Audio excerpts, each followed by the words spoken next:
تھوڑی دیر کے لیے اور بیٹھ لو، اس واقعے کو سن لو، آنکھوں میں آنسو آ جاتے ہیں، اس واقعے کو سننے کے بعد انسان رونے پہ مجبور ہو جاتا ہے، یہ واقعہ ہمارے ایمان کو جھنجھوڑتا ہے، اس واقعے کو سن لو، چلے جانا، تھوڑی دیر یہ بھیک میں اور ڈال دو میری جھولی میں، اس واقعے کو سن لو۔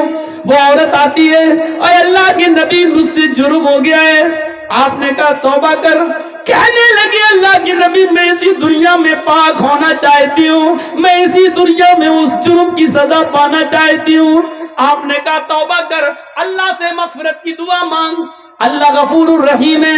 کہنے لگی میرا جرم تو سن لیجئے، کیا اس جرم کی کوئی معافی ہے بھی یا نہیں؟ اللہ کے نبی نے کہا بتا کیا تیرا جرم ہوا ہے، کیا تجھ سے غلطی ہوئی ہے؟ کہنے لگی اللہ کے نبی میرا شوہر 2-3 سال سے گھر پہ نہیں ہے، میں جنگل میں بکریاں چرا رہی تھی، میں جنگل میں بکریاں چرا رہی تھی، وہیں پہاڑی کے پاس ایک چرواہا بھی بکریاں چرا رہا تھا، ہم اپنے شوہر سے 2-3 سال سے دور تھے، اس لیے ہمارے دل کی امنگیں اٹھنے لگی اور اس بکریاں چروانے والے چرواہے کے ساتھ مل کر ہم نے جسمانی تعلق، شاریرک سمبند بنا لیا۔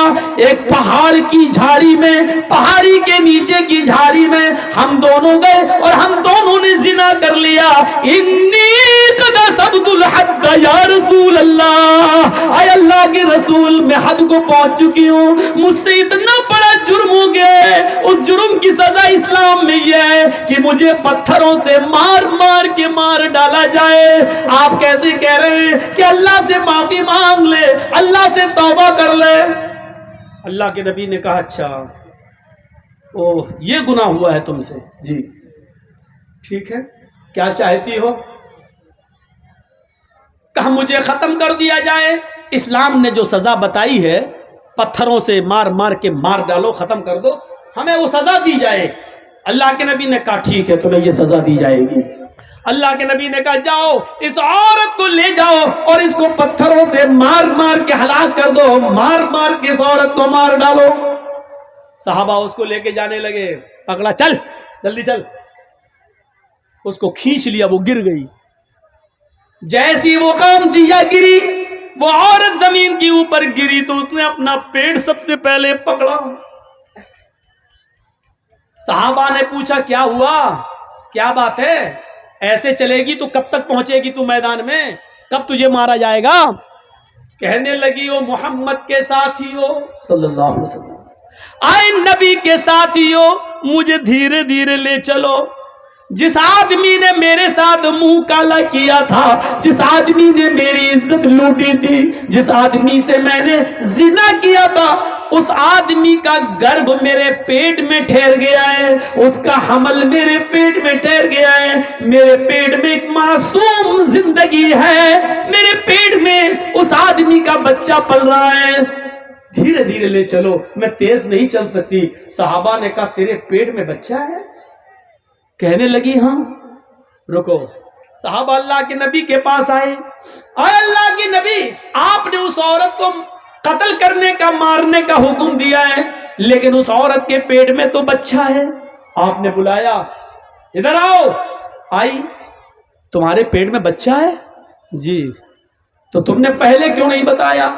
کہا اللہ کے نبی اس لیے نہیں بتایا کیونکہ اس بچے کا باپ وہی ہے جس نے میرے ساتھ زنا کیا ہے، اور میں نہیں چاہتی ہوں کہ یہ بچہ پیدا ہو، اور جب اس بچے کو بڑے ہو کر پتا چلے کہ میرا باپ کا پتہ نہیں، میں ناجائز اولاد ہوں، تو یہ زندگی بھر مجھے گالی دے گا، اس لیے میں چاہتی ہوں کہ میں مروں تو میرے ساتھ میرے پیٹ کا بچہ بھی مر جائے، اس لیے میں نے آپ کو نہیں بتایا۔ نبی اکرم نے کیا کہا؟ اے عورت نہیں، قصور تیرا تھا، غلطی تیری تھی، زنا تو نے کیا، تیرے پیٹ میں پلنے والے اس معصوم بچے کا کیا قصور ہے؟ اس بیچارے کی کیا غلطی ہے؟ اس کو تو کیوں مارنا چاہتی ہے؟ نہیں نہیں، ابھی تمہیں قتل نہیں کیا جائے گا، ابھی تمہیں مارا نہیں جائے گا، جاؤ ابھی اس بچے کو اپنے پیٹ میں 9 مہینے تک پالو، اور جب بچہ پیدا ہو جائے تب لے کر آنا۔ ناجائز بچہ ہے پیٹ میں، باپ کا پتہ نہیں ہے، لیکن اللہ کے رسول ایک ناجائز بچے کو بھی گرانے کی اجازت نہیں دے رہے ہیں۔ کاش مودی جی کے چمچے، یوگی جی کے چمچے کم سے کم اس حدیث کو پڑھ لیتے، نبی کی زندگی کے اس واقعے کو پڑھ لیتے۔ اللہ کے نبی ایک معصوم کی زندگی کو کتنا پیار کی نظر سے دیکھ رہے ہیں، جبکہ معلوم ہے کہ بچے کا باپ ناجائز، یہ بچہ جب پیدا ہوگا تو حرامی بچہ کہلائے گا، ناجائز بچہ کہلائے گا، لیکن اس کے باوجود اللہ کے نبی کہہ رہے ہیں بچے کو نہیں مارا جائے گا۔ بچے کا کیا قصور ہے؟ اس سے زیادہ انسانیت کسی دھرم میں ملے گی؟ اس سے زیادہ مانوتا کسی مذہب میں ملے گی؟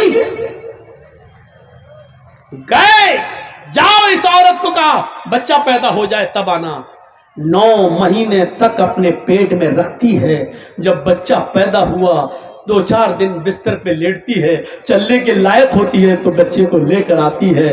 9 مہینے میں اللہ کے نبی بھول گئے کہ یہ عورت کون ہے، آئی، اے اللہ کے رسول لیجئے بچہ، آپ نے کہا تھا جب بچہ پیدا ہو جائے تب آنا، آپ نے کہا تم کون؟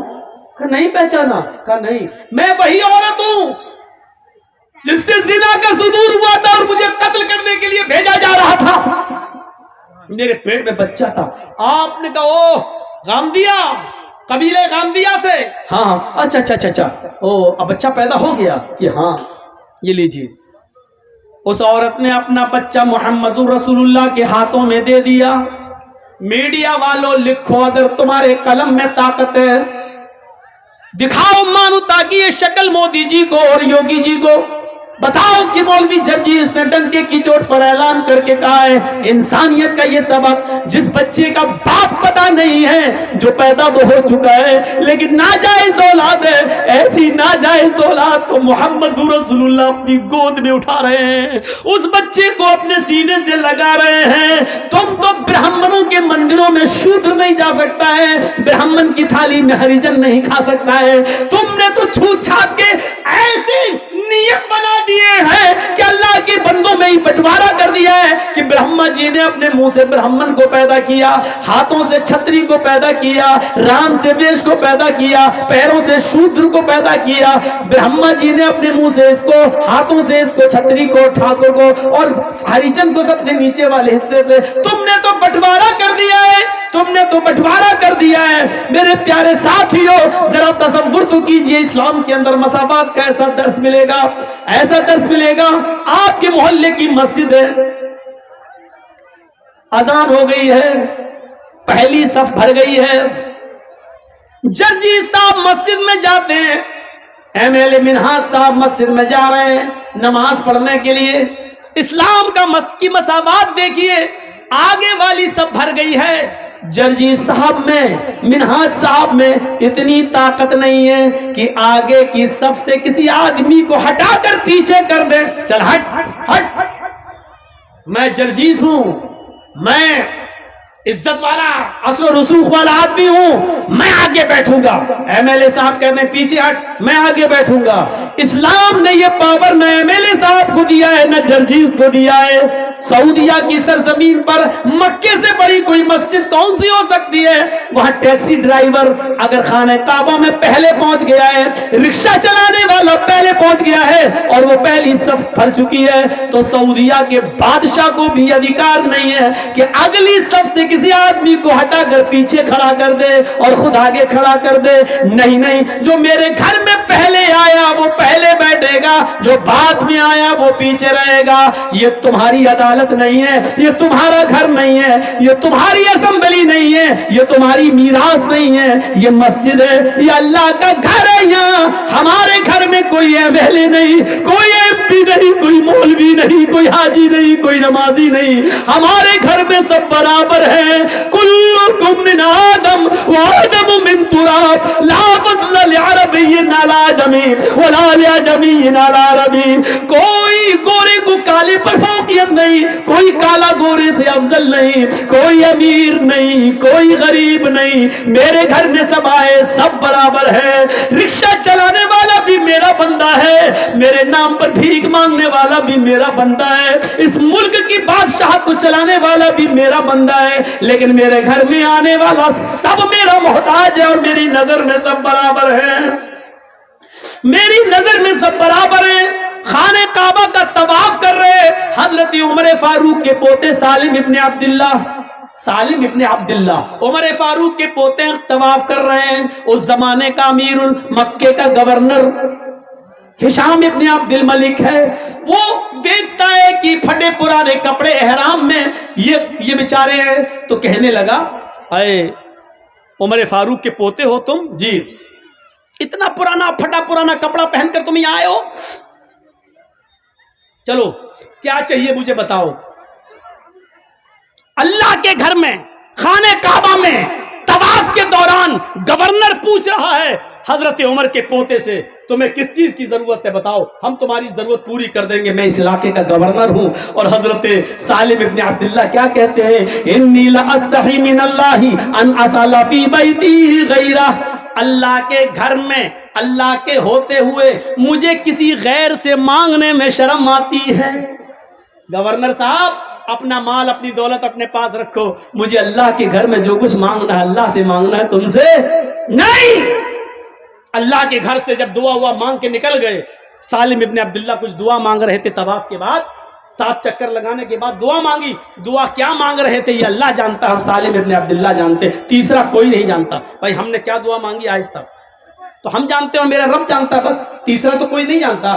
تو ہشام دیکھ رہا ہے کہ سالم ابن عبداللہ کیا کر رہے ہیں۔ کیا ہوگا؟